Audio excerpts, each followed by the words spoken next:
दोस्तों, क्या आप लोग भी जानना चाहते हैं कि आप प्रपत्र 2 का फॉर्म आप कैसे भरेंगे, या फिर उसको आप ऐसे कह लीजिए कि आप बिहार भूमि सर्वे के लिए घोषणा पत्र आप कैसे भरेंगे? तो आप एकदम करेक्ट वीडियो पे आए हैं। इस वीडियो को आप अंत तक देखिए।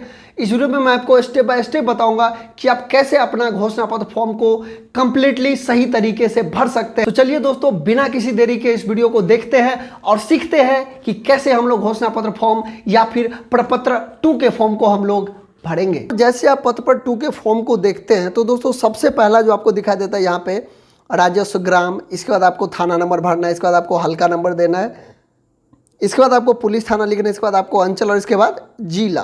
दोस्तों, इस फॉर्म को हम लोग घोषणा पत्र फॉर्म भी कहते हैं, क्योंकि दोस्तों इस फॉर्म के माध्यम से आप जो भी सर्वे के लिए अधिकारी आएंगे आप उसे इस फॉर्म को भर करके देंगे। तो सबसे पहले आपको राजस्व ग्राम के लिए क्या करना है दोस्तों, राजस्व ग्राम हम लोग किसे बोलते हैं, तो दोस्तों यहाँ पर आपको अपना मौजा डालना है। दोस्तों मौजा को ही हम लोग राजस्व ग्राम कहते हैं। तो दोस्तों चलिए मैं यहाँ पे अपना मौजा डाल रहा हूँ। तो दोस्तों इसका मौजा कुछ इस प्रकार से है। देखिए मैं यहाँ पे अपना मौजा का नाम डाल दिया।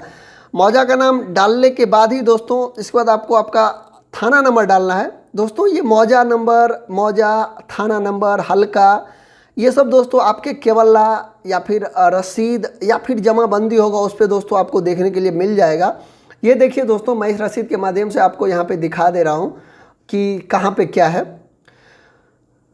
उम्मीद करता है कि दोस्तों आपको समझ में आया होगा। चलिए दोस्तों, हम यहाँ पे थाना नंबर लिखते हैं। दोस्तों इसका थाना नंबर 175 है, मैंने ऑलरेडी चेक करके रख लिया है। इसके बाद दोस्तों हल्का नंबर। हल्का नंबर लिखने से पहले दोस्तों सबसे पहले आप ये समझ लीजिए कि हल्का होता क्या है। तो दोस्तों जनरली पंचायत, जिस पंचायत के अंदर आपका ये ज़मीन होता है उस पंचायत को दोस्तों हम लोग हल्का कहते हैं। और दोस्तों जब ये सर्वे के अधिकारी जब आएंगे आपके पंचायत में सर्वे के लिए, तो दोस्तों वो लोग हर एक पंचायत को एक नंबर देते हैं, जिसे दोस्तों हम लोग हल्का नंबर कहेंगे। ठीक है, तो दोस्तों ये हल्का नंबर को अभी के लिए आप ब्लैंक रहने दीजिए। जब आपके पंचायत में सर्वे के अधिकारी आ जाएंगे तो आप उससे पूछकर उस वक्त यहाँ पर फिल कर दीजिएगा जो भी हल्का नंबर आपको बोलेगा वो। ठीक है, यहाँ पे दोस्तों आपको पुलिस थाना भरना है। पुलिस थाना दोस्तों क्या है यहाँ पे, चलिए मैं बताता हूँ आपको।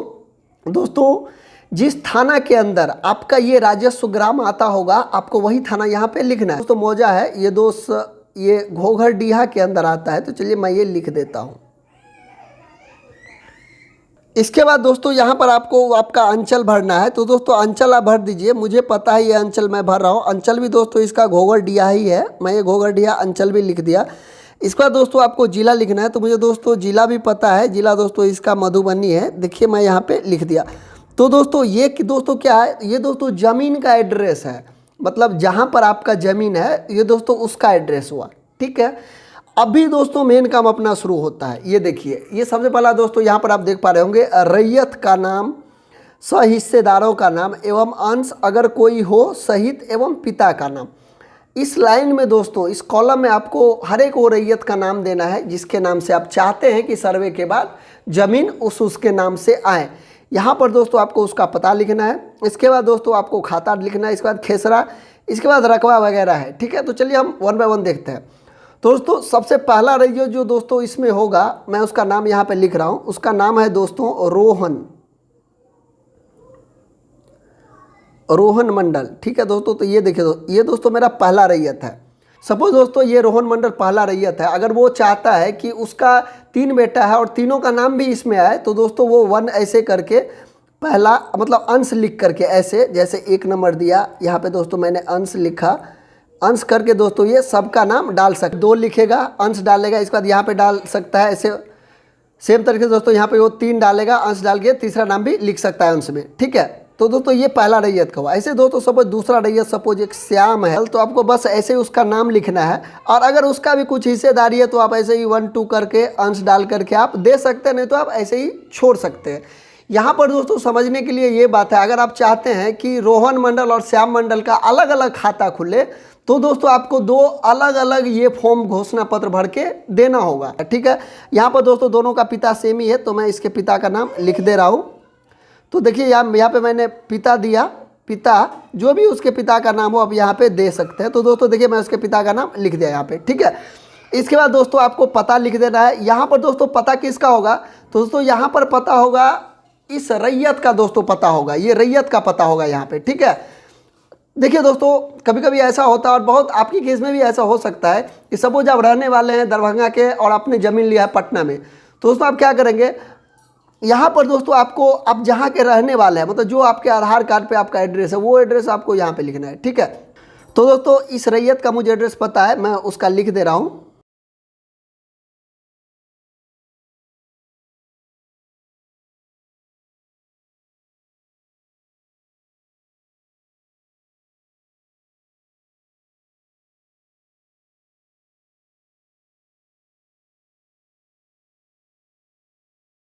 तो दोस्तों मैंने उसका एड्रेस लिख दिया अस्थाई पता में। इसके बाद अभी दोस्तों आपको बहुत ही महत्वपूर्ण सेक्शन पर आ जाना है, यह दोस्तों खाता खेसरा का डिटेल, ठीक है। तो इसको हम कैसे भरते, प्लीज़ आप इसको ध्यान से देखिए। इसका दोस्त एक खाता है जो मुझे पता है वो 12 है, इसके अंदर दोस्तों 3 खेसरा है, तो दोस्तों आपको अलग अलग लिखना है। जैसे एक इसका 15 नंबर खेसरा है, एक है उसका 112 और एक है 114। तो दोस्तों ऐसे ही अगर आपके पास मल्टीपल खाता है तो आप ऐसे ही इसको यहाँ पे लिख सकते हैं। सपोज यहाँ पे एक खाता 18 है, ठीक है, सपोज एक खाता 18 है, उसके अंदर 2 खेसरा है, तो आप इसको ऐसे लिख सकते हैं 119 और 225, समझ रहे हैं। तो दोस्तों एक खाता ये 12 है, इसके अंदर आपको 3 खेसरा मिला, एक खाता 18 है जिसके अंदर 2 खेसरा है, तो कुछ इस प्रकार से आपको लिख लेना है। इसके बाद दोस्तों हर एक खेसरा में कितना रकबा है वो आपको एकड़ और डिसमिल में लिखना है। तो दोस्तों इसमें मुझे तो पता है इसका एकड़ 0 है, लेकिन दोस्तों डिसमिल इसका है, डिसमिल दोस्तों इसका 5 है, तो मैंने 5 लिख दिया। ये ऐसे ही दोस्तों यहाँ पे आपको एकड़ और डिसमिल लिख लेना है, ठीक है। ऐसे ही दोस्तों सबको आपका एकड़ और डिसमिल लिख देना है, जो भी एकड़ डिसमिल में होगा आप उसको लिख दीजिएगा। इसके बाद दोस्तों यहाँ पर आपको हर एक खेसरा का चौहद्दी देना है, हर एक खेसरा वाइज आपको चौहद्दी देना है। जैसे सपोज ये खेसरा 15 है, ठीक है, तो खेसरा 15 का आपको यहाँ पे चौहद्दी लिखना है। चौहद्दी में क्या, उत्तर दक्षिण पूर्व पश्चिम में किस किस का ज़मीन है आपको वो जनरली लिखना होता है, ठीक है। तो आप यहाँ पे जैसे लिख सकते हैं, ऊ दे के आप सुना दे के लिख दीजिए, द दे के आप सुना दे के लिख सकते हैं, ठीक है। ऐसे ही आपको प दे के सुना दे करके आप लिख दीजिए, ठीक है। इसके बाद क्या है, पूरब, पू दे के सुना दे के लिख दीजिए पूरब, ऐसे करके आप लिख सकते हैं, ठीक है। इसके बाद दोस्तों आपको यहाँ पे देना है ज़मीन का किस्म। ये दोस्तों एक महत्वपूर्ण बात है जो आपको सीखना चाहिए। तो दोस्तों ये ज़मीन का किस्म क्या होता है, दोस्तों ये ज़मीन का किस्म होता है कि आपका जो ज़मीन है खेसरा वो मतलब कृषि करने योग्य भूमि है, या फिर घर बनाने लायक है, या फिर कंपनी लगाने लायक है, ठीक है। तो वो आपको यहाँ पे लिखना होता है। तो दोस्तों जनरली जो खेती करने योग्य भूमि होती है उसको जो दोस्तों ये ज़मीनी भाषा में धनहर कहते हैं, और घर बनाने लायक जो ज़मीन होता है उसको हम लोग भीट कहते हैं, या बास भी लिखा रहता है कहीं कहीं पर, कहीं कहीं पर आपको डीह भी देखने के लिए मिल जाएगा। तो ये सब धनहर ज़मीन है। मैं जितना भी आपको यहाँ पे जितना भी खेसरा मेंशन है सब धनहर है, ठीक है। तो मैं यहाँ पे धनहर लिख रहा हूँ।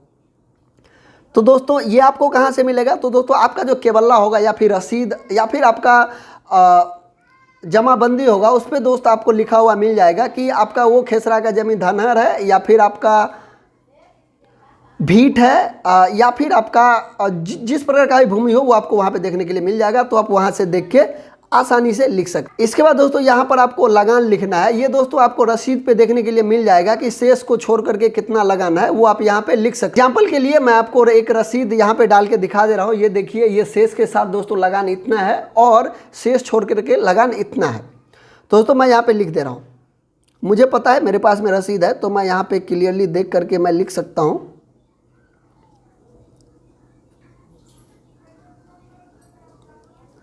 तो दोस्तों मैंने ये लिख दिया है। इसके बाद दोस्तों यहाँ पर आपको जमाबंदी संख्या देना है। ये दोस्तों जमाबंदी संख्या जो है, ये पहले अगर आपके पास पुराने रसीद हो तो उसमें दोस्तों ये जमाबंदी संख्या होता था, लेकिन अभी नया में क्योंकि ज़मीन सब ऑनलाइन हो गया है तो दोस्तों उसका भी कंप्यूटर द्वारा जनरेट किया हुआ जमाबंदी संख्या दिया जाता है, वो आपको यहाँ पे नहीं भरना है।